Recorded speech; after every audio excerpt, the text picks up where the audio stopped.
pernikahan dalam Islam. Materi pertama akan dibacakan oleh Erlia, materi kedua akan dibacakan oleh Sepil, materi ketiga akan dibacakan oleh Yoga. Yes. Poin pertama, makna pernikahan dalam Islam. Kata nikah berasal dari bahasa Arab yang berarti al-jamu atau bertemu atau berkumpul. Menurut istilah, nikah ialah suatu ikatan lahir batin antara seorang laki-laki dan perempuan untuk hidup bersama dalam suatu rumah tangga melalui akad yang dilakukan menurut hukum syarat Islam. Bagian 2, hukum nikah. A. Jaiz atau mubah, artinya dibolehkan dan inilah yang menjadi dasar hukum nikah.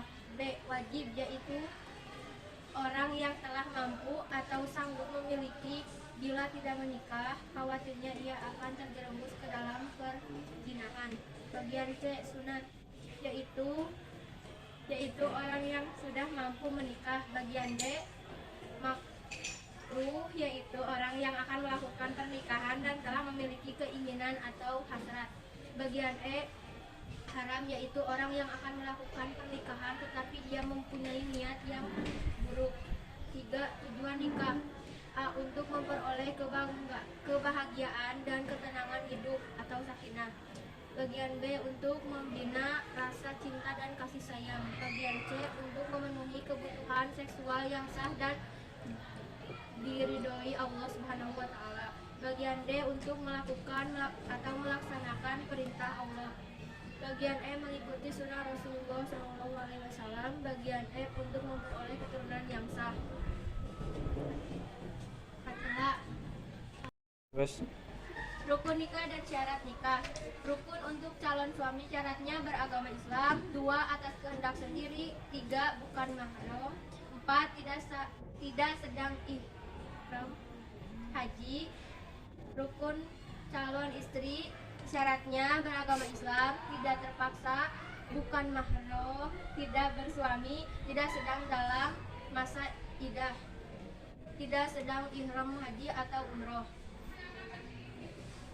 Rukun adanya wali, syaratnya Islam, dewasa, sehat dan berakal, laki-laki, merdeka, adil, tidak sedang ihram haji atau umroh. Rukun adanya 2 orang saksi, syaratnya Islam, dewasa, sehat, tidak masih hadir dalam akad nikah. Rukun adanya ijab dan qabul, syaratnya dengan kata-kata nikah atau yang semakna dengan itu, berurutan antara ijab dan qabul. Bagian 5, mahram. Menurut istilah dalam ilmu fikih, mahram adalah wanita yang haram dinikahi. Penyebabnya, wanita yang haram dinikahi karena keturunan. 1. Yaitu ibu kandung dan seterusnya ke atas. 2. Anak perempuan kandung. 3. Saudara perempuan sekandung. Bagian B, karena sehubungan sesusuan. 1. Ibu yang menyusui. 2. Saudara perempuan yang menyusui, yang sesusuan. C. Karena perkawinan, yaitu ibu dari istri atau mertua, anak tiri, ibu tiri, dan yang terakhir menantu. D. Karena mempunyai pertalian mahram dengan istri, misalnya haram melakukan poligami terhadap 2 orang bersaudara perempuan dengan bibinya, seorang perempuan kemenakannya, dalam Quran surat An-Nisa. Bagian 6, wali nikah. A. Wali nasab, yaitu wali yang mempunyai pertalian darah dengan mempelai wanita yang akan dinikahi.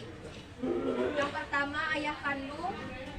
Yang kedua, kakek dari ayah perempuan. Yang ketiga, saudara laki-laki sekandung. Yang terakhir, saudara laki-laki seayah. Bagian B, wali hakim, yaitu seorang kepala negara yang beragama Islam, yaitu kepala kantor urusan agama Islam yang berada di sekitar kecamatan. Wali hakim bertindak sebagai wali nikah apabila wali nasab benar-benar tidak ada, wali yang lebih dekat tidak memenuhi syarat, dan yang lebih jauh tidak ada.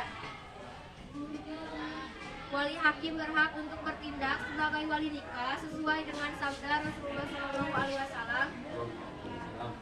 Tidak sah nikah seorang kecuali wali dan 2 orang saksi yang adil. Jika wali-wali itu menolak jadi wali nikah, maka sultan atau wali hakim bertindak sebagai wali bagi orang yang tidak mempunyai wali. Bagian 7, kewajiban dan hak suami istri. A. Kewajiban suami memberi nafkah, pakaian dan tempat tinggal. 2. Menggauli istri secara makruh. 3. Memimpin keluarga. 4. Membantu istri dalam tugas sehari-hari. B. Kewajiban istri. 1. Patuh dan taat kepada suami dengan batas sesuai dengan ajaran agama. 2. Memelihara dan menjaga kehormatan diri dari keluarga serta harta benda suami. 3. Mengatur rumah tangga dengan baik. 4. Memelihara dan mendidik anak terutama dalam agama. C. Hak suami atas istri.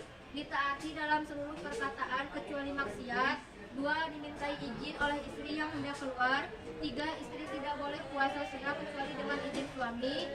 4. Mendapat pelayanan dari istri. 5. Disyukuri kebaikan yang diberikannya. D. Hak istri atas suami. Mendapat mahram dari suaminya, mendapat perlakuan yang patut dari suaminya, mendapatkan nafkah, pakaian dan tempat tinggal, mendapatkan perlakuan adil jika suami memiliki istri lain, dan mendapatkan bimbingan dari suami atas agar taat kepada Allah Subhanahu wa taala. Bagian 8, hikmah pernikahan. 1. Jalan keluar yang paling baik untuk memenuhi kebutuhan seksual. 2. Jalan terbaik untuk memuliakan anak, memperbanyak keturunan, melestarikan hidup manusia serta memelihara nasab. 3. Menunaikan aluri kebapaan dan keibuan. 4. Menumbuhkan rasa tanggung jawab karena keluarga, dan yang terakhir mempererat tali silaturahmi. Selanjutnya akan dibacakan oleh Yoga. Bagian 9, talak. A. Pengertian dan hukum talak. Menurut bahasa, talak berarti melepaskan ikatan. Menurut istilah, talak ialah lepasnya ikatan pernikahan dengan lafal talak. Asal hukum, talak adalah makruh karena talak merupakan perbuatan halal, tetapi sangat dibenci oleh Allah Subhanahu wa taala. Nabi Muhammad SAW bersabda, Abgodul halalil indallahi tolatu.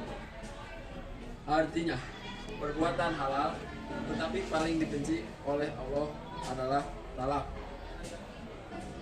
Hal-hal yang harus dipenuhi dalam talak. Rukun talak ada 3 macam, yaitu sebagai berikut.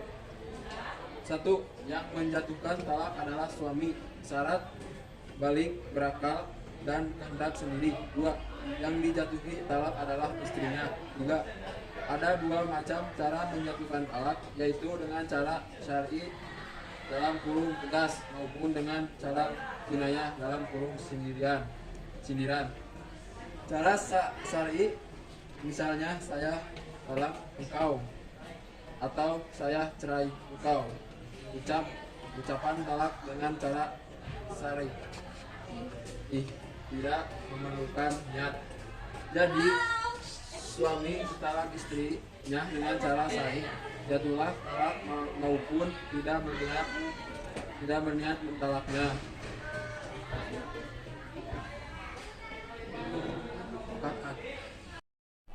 Bagian 10, idah. Idah secara bahasa, idah berarti ketentuan bilangan. Menurut istilah, idah ialah masa menunggu bagi seorang wanita yang sudah dicerai suaminya sebelum dia menikah dengan laki-laki lain. Masa idah dimaksudkan untuk memberi kesempatan kepada bekas suaminya apakah dia akan hidup atau tidak. Poin A, lamanya masa idah. 1. Wanita yang sedang hamil, masa idahnya sampai melahirkan anaknya. 3. Wanita yang tidak hamil sedang ia ditinggal mati suaminya, maka masa idahnya 4 bulan 10 hari. 3. Wanita yang dicerai suaminya sedang ia dalam keadaan haid, maka masa idahnya 3 kali wuru, 3 kali suci. 4. Wanita yang tidak haid atau belum haid, masa idahnya selama 3 bulan. 5. Wanita yang dicerai sebelum dicampuri suaminya, maka baginya tidak ada masa idah.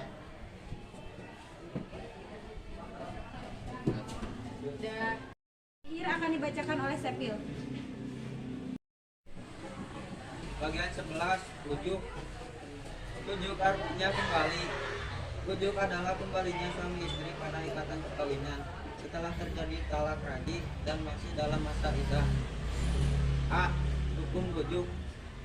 Asal hukum rujuk adalah mubah, haram apabila istri dirugikan serta lebih menderita dibandingkan dengan sebelum rujuk. Makruh bila diketahui meneruskan perceraian lebih bermanfaat. B. Rukun rujuk. Istri dengan syarat pernah digauli talaknya talak raj'i dan masih dalam masa iddah. Suami dengan syarat Islam, berakal, sehat dan tidak terpaksa. Bagian 12. Perkawinan menurut Undang-Undang Nomor 1 Tahun 1974. Garis besar isi Undang-Undang Nomor 1 Tahun 1974. Junto UU Undang-Undang Nomor 16 Tahun 2019 tentang perkawinan terdiri dari 14 bab dan 67 pasal. A. Pencatatan perkawinan dalam pasal 2 ayat 2. B. Sahnya perkawinan dalam pasal 2 ayat 1. C. Tujuan perkawinan dalam bab 1 pasal 1. D. Talak dan bab 8 pasal 29 ayat 1. E. Batas usia minimal perkawinan perempuan disamakan dengan usia minimal laki-laki yaitu 19 tahun. F. Batas dalam berpoligami dalam pasal 3 ayat 1 dan pasal 4 ayat 5. Sekian dari kelompok kami. Bila ada kesalahan mohon dimaafkan. Wabillahi taufiq wal hidayah. Wassalamualaikum warahmatullahi wabarakatuh. Waalaikumsalam warahmatullahi wabarakatuh.